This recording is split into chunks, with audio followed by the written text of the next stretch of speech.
नारायण राणे आणि भागवत कराड यांना मंत्रिमंडळात स्थान दिलं जाणार नाही। गेल्या मोदींच्या टर्ममध्ये नारायण राणे एमएसएमई मंत्री होते तर कराड हे अर्थ राज्यमंत्री होते। त्यांना यंदा मंत्रिमंडळात स्थान मिळणार नाही। यंदा मराठवाडा आणि कोकण त्यामुळे मंत्रिपदापासून वंचित राहणार का असा प्रश्न उपस्थित होतोय।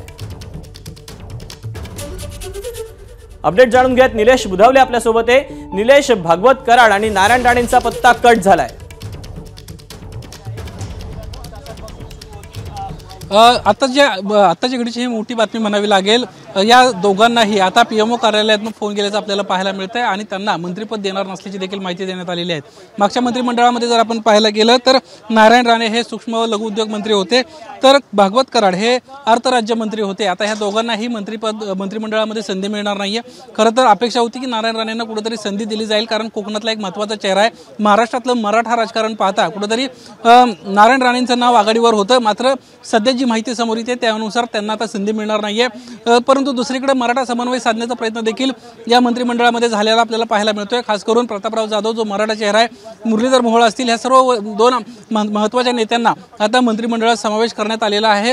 आज संध्याकाळी पंतप्रधान नरेंद्र मोदींसोबत 7:15 वाजता हे महत्त्वाचे नेते जे आहेत ते शपथ घेताना आपल्याला पाहायला मिळतील। मात्र मागच्या मंत्रिमंडळातले जे दोन महत्त्वाचे चेहरे होते त्यांना आता संधी मिळणार नसल्याची बाब स्पष्ट झाली आहे।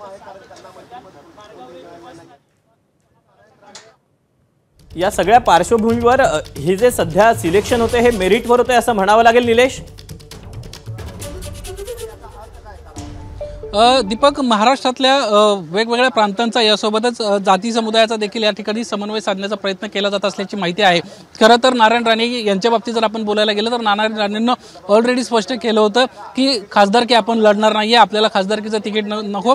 मात्र नंतरच्या काळात कोकणाच्या घडामोडी घडल्या, त्यानंतर भाजपच्या वतीनं नारायण राणे यांनाच लढावं लागेल असं पद्धतीची स्पष्ट माहिती सांगण्यात आली होती। नारायण राणेंचं वय पाहता कुठेतरी त्यांनाच मंत्रिमंडळ असेल किंवा खासदारकी असेल यापासून कुठेतरी दोन अंतर राखण्याचा प्रयत्न केला होता। मात्र आता सध्या जर आपण पाहायला गेलं तर कुठेतरी याच गोष्टींचा विचार करून नारायण राणेंना जे आहेत ते मंत्रिमंडळात समावेश होणार नसल्याची आता बाब समोर येते। मात्र नारायण राणेंच्या ऐवजी मराठा चेहरा महाराष्ट्रामध्ये देण्याचा प्रयत्न या ठिकाणी करण्यात आल्याचं आपल्याला पाहायला मिळते आणि त्यामुळेच कुठेतरी हे दोन महत्त्वाचे चेहरे जे आहेत ते देण्यात आलेले आहेत। राहिला प्रश्न भागवत कराड यांचा, तर भागवत कराड ओबीसी नेते आहेत तर त्यांच्या जागेवर आपल्याला पाहतोय की रक्षा खडसे हा एक महत्त्वाचा ओबीसी चेहरा जो खास करून उत्तर महाराष्ट्रामध्ये महत्त्वाचा आहे, यासोबतच जातीय समीकरण साधणारा आहे, त्यांना या ठिकाणी संधी दिल्याचं आपल्याला पाहायला मिळतंय।